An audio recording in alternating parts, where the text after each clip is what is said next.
Good morning, Europe. Good evening, Australia. Welcome, you wonderful Zoom Club members, to the ECHO 2020 Summit. This is the penultimate leadership soundbite event we're hosting this month, reflecting the importance of leadership, reputation, and trust at a time of great change and challenge. For those who haven't been with us before, please use the chat function to raise any questions you might have, and hopefully we'll get time to go through them after the end of our half-hour session with our speakers. To set the scene, I'd like to remind ourselves of some of the key data from ECHO's integrated research into trust at a time of COVID that we shared in some of our previous sessions. Firstly, some of you may remember how twinned COVID-19 and climate change are. This is a word cloud from millions of conversations we track globally online, looking at COVID in relation to business. And certainly BlackRock and BlackRock sustainability is very strong front and center. And I know we'll be hearing more about that shortly.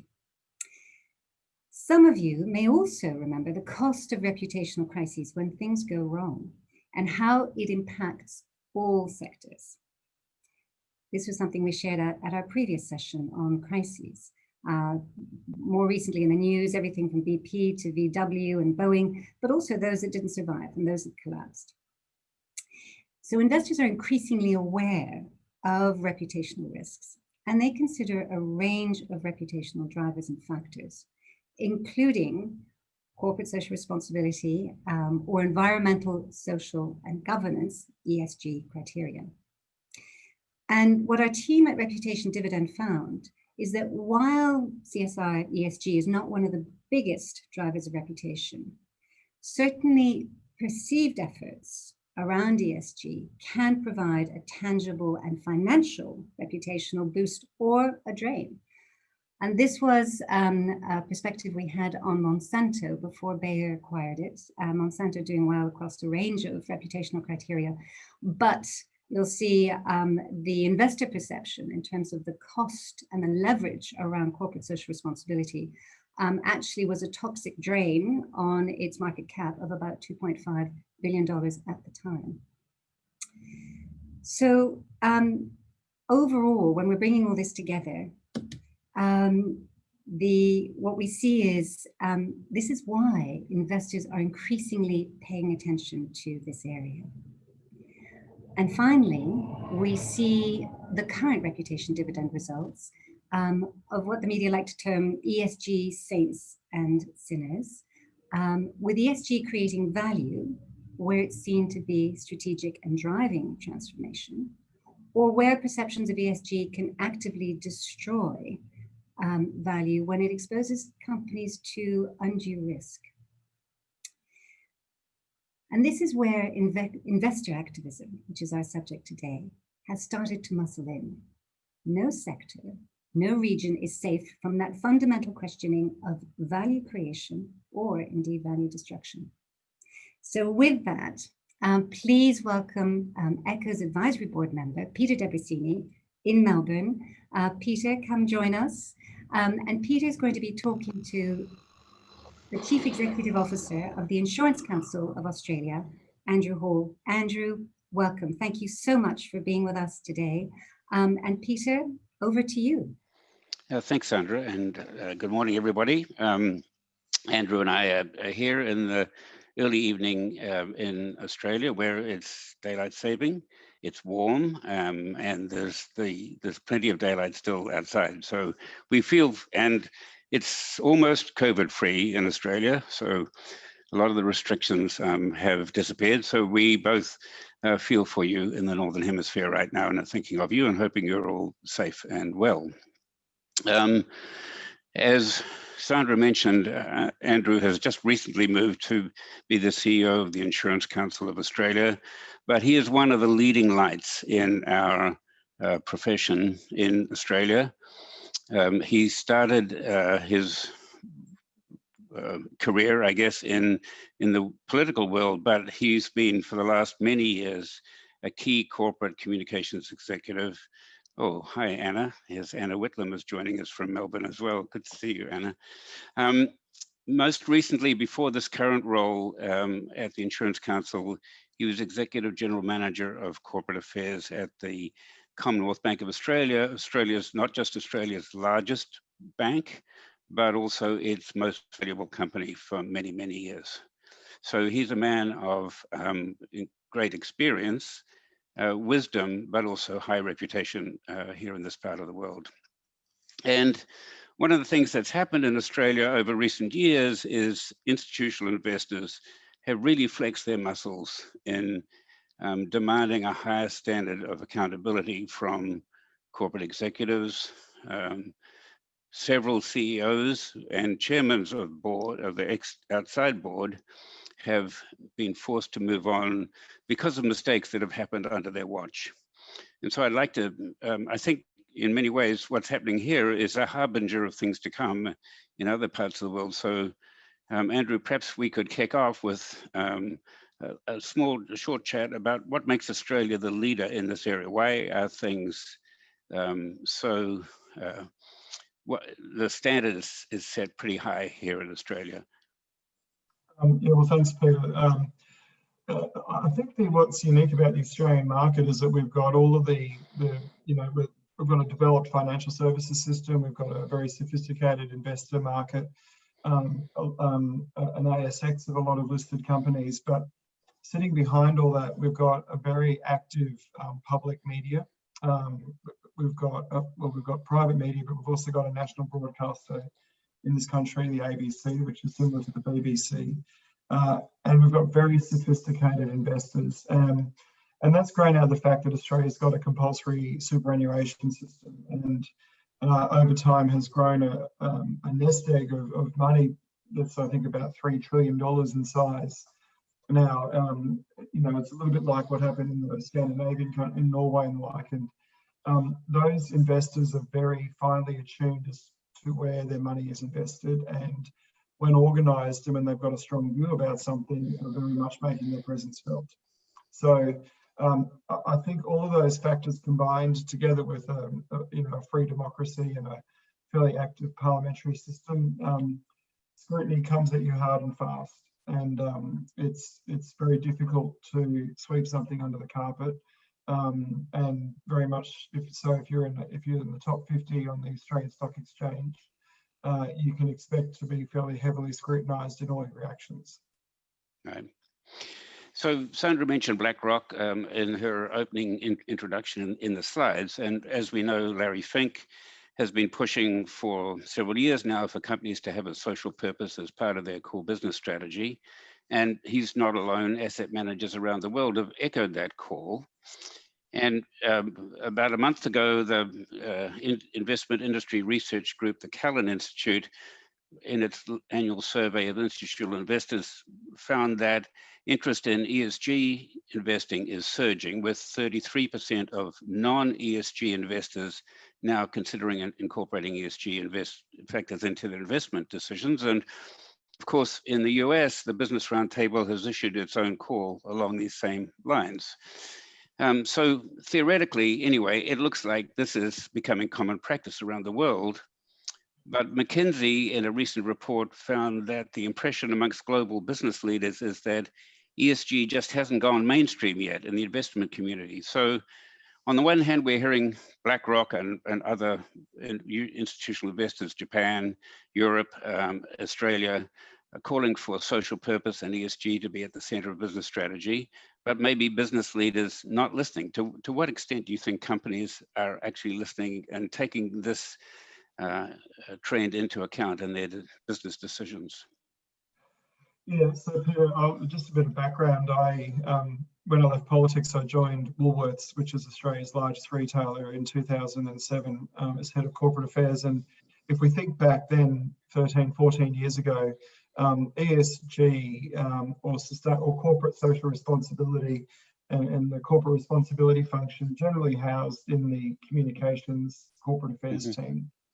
And it was charged with producing these reports and telling the good story about what companies were doing. And I think at that period, it was very much focused on the E and the S. So a lot of thought was going in by then because of the developing discussion around climate, sustainability and the like, that companies were very much focused on that. And it was true that executives would do their global road shows and would probably not get one single question about the E and the S the whole time. They thought it was probably quite good to see the nice glossy reports, and there was a movement on around standardization reports, and we'll probably talk about that a bit later. But I think it's true. I think executives probably felt that so long as they were producing something that looked good for shareholders and targeted stakeholders, then they were doing what they needed to do. And probably very much at the forefront, and this was the global financial crisis and the like, still return on investment was what was critical, and how you might have done that in a good way was important. It wasn't critical. I think what's happened though is you've seen the G move, and governance has become a really critical factor in a whole range of things now. And I think it's the governance that investors are now really alive to and looking at, because when you talk about what used to be social license for big companies, I think that's moved on. And I think what we're talking about now is good old-fashioned trust. And when you pick apart the drivers of trust, one of the biggest drivers of trust is governance, how a company is governed and how it makes decisions. And I think investors look upon that governance as being a real indicator on how they would assess risk across a business more broadly. And if they can't get their governance and their risk assessment right in terms of doing the right thing by a community and getting a good outcome, then they will be marked down for that. And that's been, I think, the change. And I say that as someone who worked in, subsequently in Australia's largest bank. We were the subject of an extensive royal commission in 2018. We were the subject of a full review by the prudential regulator into our conduct and our culture. And living through that experience really highlighted and taught me that everything we decided and how we decided and decisions we executed and made all along the way, they were the drivers of what blew up the trust. And they were the drivers of what set us back. And until we were able to change that, we were not going to be able to change that paradigm. And investors responded, and things shifted. And once we got that shift, things changed. So clearly governance now is critical, but do you think some business leaders think as long as we get our governance right, it doesn't really matter whether social purpose is at the heart of our business strategy? We can just go on being accountable to just our shareholders as a single stakeholder group. We don't need to worry about the rest, the broader community, a greater number of stakeholders, as long as we have our governance processes set up and we're following them. I think that they can make that mistake. What I have found interesting is that probably in the mid-2000s, when at the executive leadership team of a large company like Woolworths, corporate social responsibility probably didn't even feature in the strategy house. The strategy houses that every internal strategy team for a large business will take to the board. It may feature somewhere in doing the right thing or something. That's what it was back then. Right. Fast forward to now, and usually at the top of every strategy or at the heart of it somewhere is purpose. And it's moved beyond just a mission and all that sort of thing. And you're hearing companies talk more about purpose. And the ones that talk about purpose in a way that has real meaning, the sort of purpose that when you're involved in it makes the hairs on your arms stand up. It doesn't matter what stakeholder they're talking to, everybody buys into it and gets it. And without purpose, you don't get out of bed for anything really. And once a company can define that purpose within its business strategy, then all those other settings start to become clearer in how they work. And I know that with a good purpose, all risks are assessed against it. And again, back to the question of investors and executives of, who are leading the business units.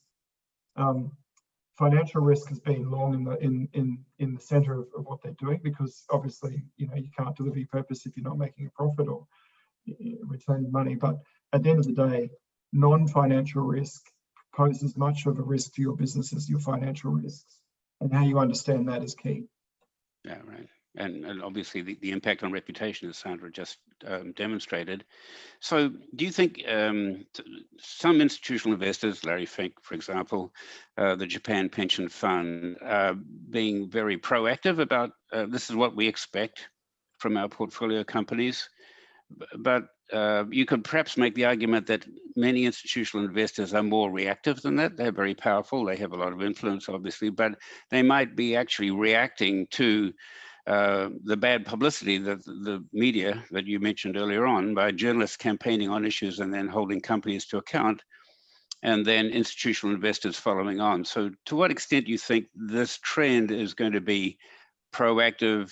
You have to follow what we are requiring of you, or else we'll disinvest, or reactive, there's bad publicity, it's damaging your reputation and your relationships with stakeholders, and therefore we're going to take action. Which of the two do you think is going to be most prevalent going forwards? Well, I think it's moving towards being proactive, and I think that's being driven by boards. And I think boards now are becoming more attuned to that media that you talk about, and to other things. I'm sure there are a lot of people on this session here who have been in situations where, and I can tell you from experience, at the Commonwealth Bank, it's one of Australia's largest companies. It's an enormous share price. Sometimes even on the worst days, when things were coming out about how we were operating in the financial advice business, and things that came under scrutiny, the share price would go up, because there were other economic indicators that investors were looking at, and they could see that the bank would respond well economically to that. And it can be a cold comfort. It can be, it can be a misleading indicator, absolutely misleading indicator for boards and others, if they don't keep that wider perspective in mind. And it wasn't until I think regulators and government in particular had really decided that they were under too much pressure, that they put pressure back on the organisations with scrutiny like a Royal Commission, that investors really then started asking more serious questions about how things are governed. And in my experience, what happened at the bank was we had a failure around our obligations with money laundering and anti-terrorism laws in Australia, and for a couple of years there held the unfortunate title of paying the largest corporate fine. That's since sadly been eclipsed by another major bank in Australia that then discovered it had similar problems. Again, at the heart of all that, though, was governance. And it came down to, does the board and does the executive team have the right systems and processes to ask the can we, should we question? Whose job is it to always test business decisions against that paradigm of can we, should we? And how are we meeting community expectations around that? And generally, when you trace these things back, they're not born out of any malintent or anything. They're just generally born out of a genuine mistake that then becomes embedded in a business process and caught up in money making. So that voice asking that question is critically important. Yeah, I'm really interested in the role of the board. How do you think boards can ask those sorts of questions and insulate themselves from the sort of groupthink, the narrative that's been decided on by the executive team and the one that they're propagating, so that the board retains the objectivity to really push for that level of transparency and candid conversation, and then great judgment and decision making about whether or not meeting their obligations? Well, I mean, I think it's always really incumbent for the board to be sitting, well and truly above executive level.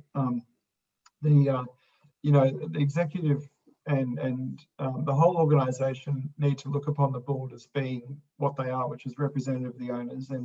And when you're going to speak to them, they're going to challenge you on decisions that are being made and the like. And that challenge needs to move beyond just return on investment and business making. It needs to keep testing those questions around community expectations. You need a board that can bring that diversity of awareness of stakeholder views. And an interesting sidebar, and something that I'm quite attuned to now in my role as at the Insurance Council in Australia, and I know it's the thing globally, it's getting harder to get directors and officers insurance. It's a very expensive market now. It's, as insurers describe it, it's a hardening market, and so premiums are very high. And insurers price risk, and when they price risk, they're looking at what are these directors actually doing? Are they holding the company to account and protecting it from all risk, including non-financial risk? And how do they do that? So it's all very much intertwined into the cost of doing business and protecting your brand and building trust and keeping your premiums even low. And I think the other point, Peter, I'd make is a trend globally is around the rise and rise of the advisory board. And I think that's another really fascinating world, and one that was actually born out of the corporate affairs area by and large, and is now starting to become quite mainstreamed into the rest of the business operations. And I think they play quite an interesting role that is a maturing role. So you can have advisory boards that talk about social responsibility and are there to advise you. And in the Australian context, they're quite common around Indigenous issues. I've just initiated at the Insurance Council a Indigenous forum, because there are a lot of insurance issues now that are impacting on our Indigenous communities, that through cultural issues, we are not doing the right thing necessarily by the customer. How you can test that is often through an advisory board. But then the question is, what is the role of the advisory board compared to the actual board of the company? Right. Where do you draw that line, and how do you, how does it abrogate responsibility, and where does that sit? I think that's a really interesting debate that's going to become more sharply in focus for companies now. Well, yes, and of course, it's great to have an advisory board. There's been some examples in Australia and elsewhere where the advisory board has given its opinion, but then nobody actually listens to it. So it can be seen as lip service. So part of that governance is not just what is its role, but how do we take those recommendations and actually incorporate them into how we do business? Absolutely correct. So if you look at an advisory board, unless you've got the CEO of the business sitting on the advisory board, it's window dressing. And you move from, they move from a discussion and, even how they operate. I think really effective advisory boards, they give a view, and it should be incumbent upon management to come back to them at the next meeting and give a considered response to what that view that was expressed to them. So there's a circular ongoing, development of ideas, but that those views are handed back to the management and to the board, and that in the annual report there is a lot of transparency around the topics that you asked your advisory board to consider, so that if there are any gaps, investors can see that you're ignoring the elephant in the room. Your core business is fast food retailing. Where are the social welfare issues? Your core business is insurance. Where are the vulnerability people? Where are they being heard? So I think that governance piece again comes into play massively. Right. And of course, all of these decisions, in many cases, the missteps where institutional investors have demanded action be taken to redress something that's happened, often is an outcome of a culture that's not really as healthy as it could be. And once you start to look at some of these examples, there are forceful or charismatic CEOs who are calling the tune. So in your experience, how do these cultures develop, and what are the range of the governance measures that need to be strengthened to make sure that a very powerful, charismatic, forceful CEO just doesn't ride roughshod over what the company is trying to do and its commitments to its investor base and the rest of the stakeholder groups? Yeah, I think the work that is done at a board level and then at an executive leadership team level on their own culture is really important, and you'll see investors ask questions around that these days. For those people around the world not that familiar with Australia and what happened with the Commonwealth Bank, and then we had banks more broadly, there was our Prudential Regulator wrote a report. So if you Google CBA Prudential Inquiry, APRA, APRA, the Australian Prudential Regulatory Authority, you'll eventually find the original report that was done. It was interesting living through that whole experience. It was more that report than the Royal Commission that helped the bank change how it was operating. It was a real insight into issues around accountability and the like. And I think having been through that process, it was a really great experience, because I really understood the value of having policies, processes, and accountabilities assigned, and then testing them. And you know, my role as head of corporate affairs, I had to question myself. I did not ask the question enough times: can we, should we? And my job is the should we. Quite often the lawyer's job is the can we.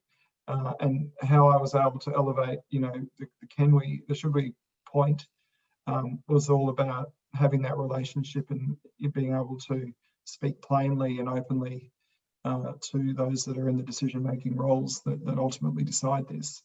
And I think at the end of the day as well, you know, sometimes these things, they will get away on you, and not by any, you can have the best systems and processes in place and something still can go wrong. It's how you recover from it. And so I think having a leadership that acknowledges a problem quickly, genuinely apologizes to those stakeholders, but then lays out a plan of action to improve. And words, not actions, will get you out of what's going wrong. So proof points are critical, and holding your colleagues to account to deliver those proof points is generally the best pathway out of those problems.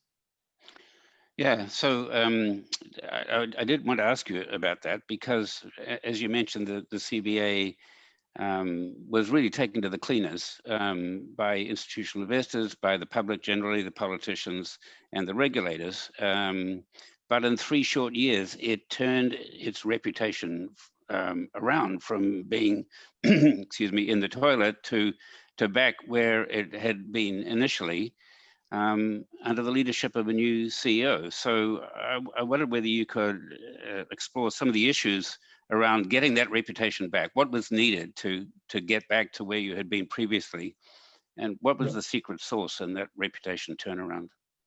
Yeah, there's no one piece of secret sauce, but it was a combination of we had a change of CEO, and then we had a change, and we also had a change of chair. So we had a very experienced chairman came in the form of Catherine Livingstone, and Matt Common, who became CEO, was actually the unlikely choice. In fact, there was a lot of criticism about his elevation because he had been at the Commonwealth Bank for 20 years. But what was interesting, and what quickly people worked out, was that it was because he'd been there for 20 years, he actually knew how to change the organisation and change it quickly. And he could see that it needed to be changed. And we had this report. And the report actually gave us a pathway from the regulator on what to do. Apart from the fact that the regulator then held back $1 billion in capital from the bank until we got the work done, which is always a terrific carrot to work towards. The main point was in the first instance, we acknowledged and we apologized. And we did that through fully understanding stakeholders. So being armed with research. Research and evidence is empirical for being able to make a point to a board that what you're saying is falling on deaf ears. This is what you need to say before an investor or a journalist or a politician is going to listen to you. You know, so it's one of these things. Once you've had a massive argument with someone, you're not going to really listen to them unless you probably apologise or make peace. The second thing we were determined to do is prove that it was actions, not words. And again, this comes down to the governance piece. When we really investigated what was the lost piece of trust, customers loved the technology. They believed the bank was very secure. It was very well capitalized. It was very well run as a bank. And they loved investing money in it because it gave great dividends. But the governance around how we manage non-financial risk was what they asked questions about. So accountability, I am accountable for this. That's very clear. And this is my role and I will deliver against it.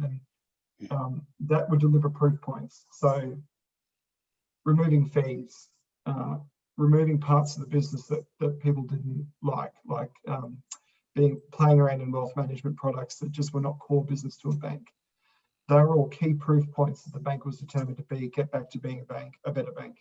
And it was when all those things happened, and we had executives delivering against all that, that investors listened, and that the public started to turn its mind. And you know, for the first 12 months with the new CEO, we hardly did an interview.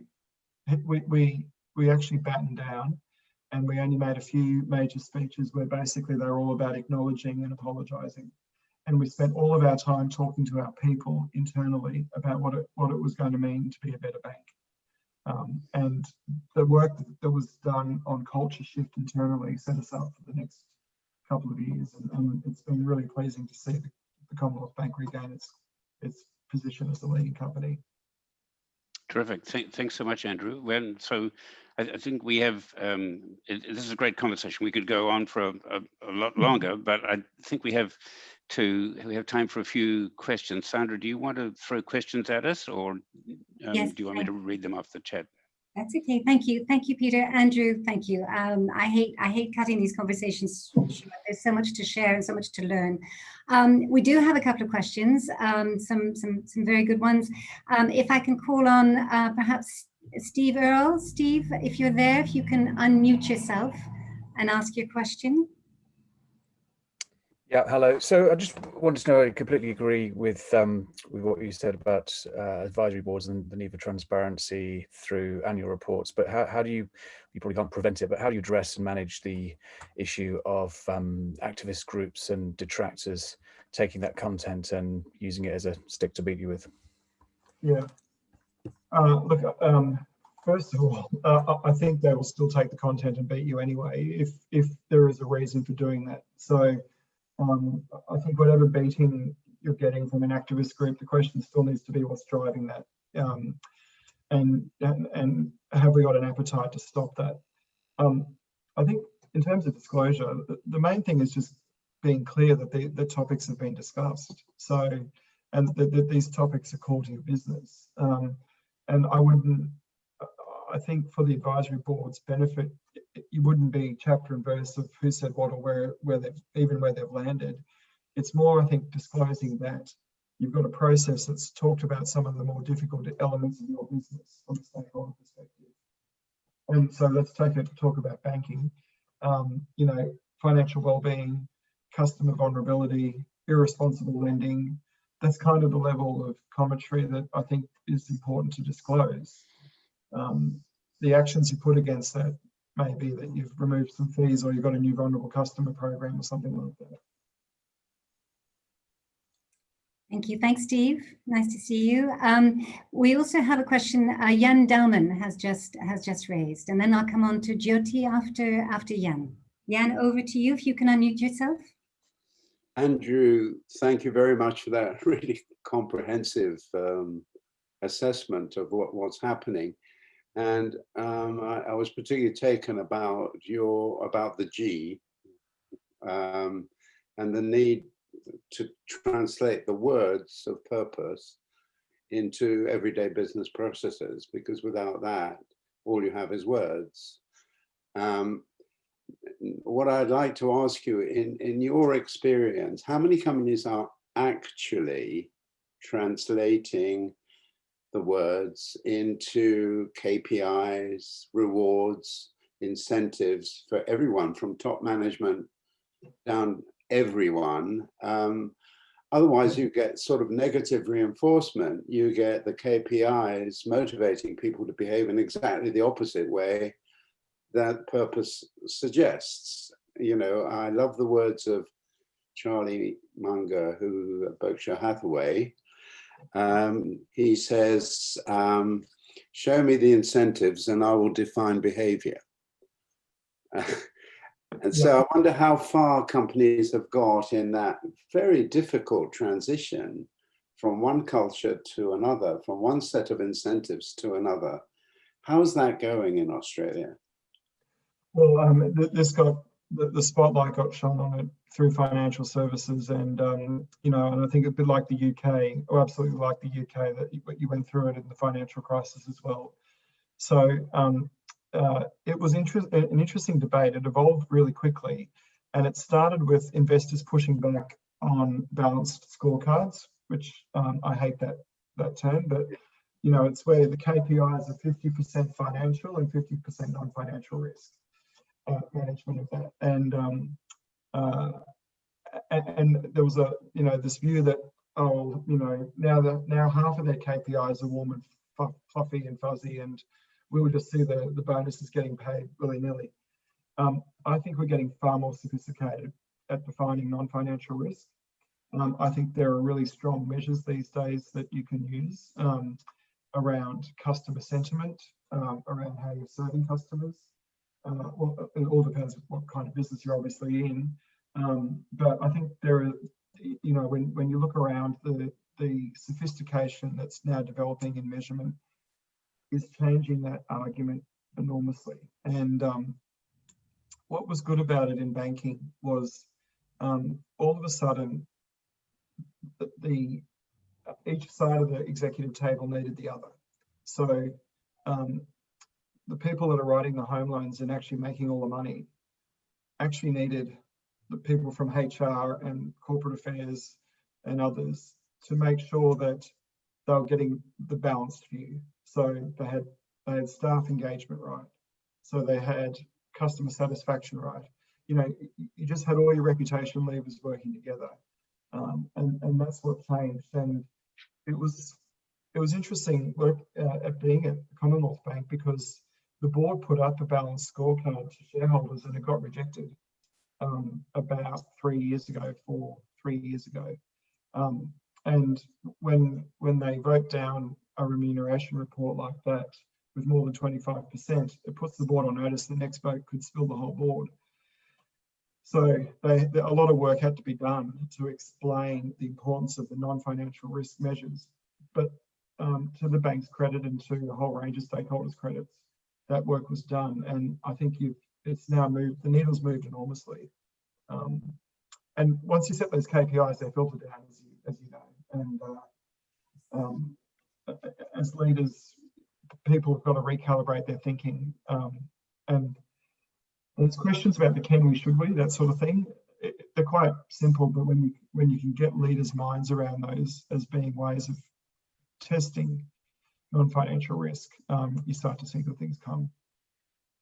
Thank you. Thanks, Andrew. Thank you, Jan. Final question. Jyoti, are you with us still? If you can unmute yourself. Thank you. Hi, Jyoti. Hi there, Sandra. Thank you, and thank you, Andrew, for your talk. I hear people talk about Larry Fink saying this, that, and the other, and Larry may talk the talk, but I don't think BlackRock is walking the talk in the slightest. So let's be honest about that. Interest in ESG, it's surging like anything, and I see that 2020 has already, it broke the 2019 record in the first few months itself. But it feels broken to me. From my perspective, when I look at the list of leaders that came up on Sandra's scorecard, even the companies at the top of the ESG scorecard are really just less bad than the others. And we have a deeply degenerative system, and even the top companies are degenerative when it comes to climate, biodiversity, social inequality. You name your crisis and they are part of a really bad system. And yet I fear that ESG investors believe that if they did the ESG thing, they've done their bit. And actually that's not going to be enough. It's just a fig leaf. So I want to suggest that what we need is an overhaul. We don't need to be doing something tame like ESG. We need something brave. And this system as we have it today just feels broken. What's your view on this? I think I wouldn't say, I don't know whether I'd call it broken. I think it's a constant evolution. And I think if you think back on the last 15 to 20 years, the global reporting, initiative out of Amsterdam and those, there were a lot of debates back in there about how do you get standardized reporting. And it's so far more sophisticated according to sector. I mean, all of that, it's a huge leap forward. So people can make decisions. And, it is a market, and there will be companies that decide that that they're not about ESG, and they're going to keep doing things that they do, and they will attract certain investors and the like. And it's going to require other changes. But I tell you, the big challenge that we've got in Australia at the moment is ESG investment is now pushing companies beyond probably where the political appetite even sits for companies to operate. So one of the major banks here, apart from CBA, is ANZ, the Australian New Zealand Banking Group. They took quite a leading stance on getting out of fossil fuel financing and coal. And coal is Australia's #2 export, I think, after iron ore. And the political backlash is enormous, absolutely enormous. It'll probably tear our parliament apart again along political party lines. But ANZ won't shift. I think ANZ probably will keep creating headroom for others to follow. So, the whole debate around stranded assets and how do you shift communities off one resource and onto another and the like, that's just happening. So I feel that there are things that are happening that are going to massive, the shifts are not obvious to us now, but we'll look back in a few years' time and we'll acknowledge them. COVID has just sped up a whole heap of other things. I mean, the world's use of fossil intensive aeroplanes, and we know that here in Australia because we rely on them very heavily. It's changed dramatically forever. All the fuel spewing out large jumbos have all been pulled apart, and we're all going to be on small, expensive, fuel-efficient aeroplanes. So I think we're going through a real period now of rapid change, and it's going to be about economic recovery. But in that economic recovery, people are going to look at the ESG even more closely. So I think the evolution needs to continue, and trying to create a revolution on top of it may defeat what ultimately is a better outcome for both markets and the environment. On that note, Andrew, thank you. Jyoti, thank you so much for your question. Peter, thank you. Andrew, thank you so much. I love Zoom. We have Melbourne, we have Sydney, we have Stockholm, we have London. We're all together on this, and we are all together. So I really appreciate your time today. And it seems no matter what, and Andrew, just picking up on your last point, change is happening. COVID is accelerating everything, and we can either let it blindside us, or we can be part of it. Bill Gates said at a Harvard University commencement speech, "Don't let complexity stop you." Yeah, and I know, Andrew, you're sort of saying, how do we simplify things? But don't let complexity stop you. Be the activist. Take on the big inequities. It'll be one of the great experiences of your lives. And I would add, be that agent of change. Address your corporate vulnerabilities we've been hearing about today before outsiders do. And get your facts your evidence, your research, your impacts straight before you don't have time to gather it. So with that, thank you again for a great start to our day and end for those of you down under. And as we bring today to a close, do be with us tomorrow. It'll be our last session, starting at noon GMT, on inspiring a future that matters, with the wonderful Rosie Halfhead on ECHO's advisory board, in conversation with Diana Wu David, who is a really amazing TEDx speaker and female futurist.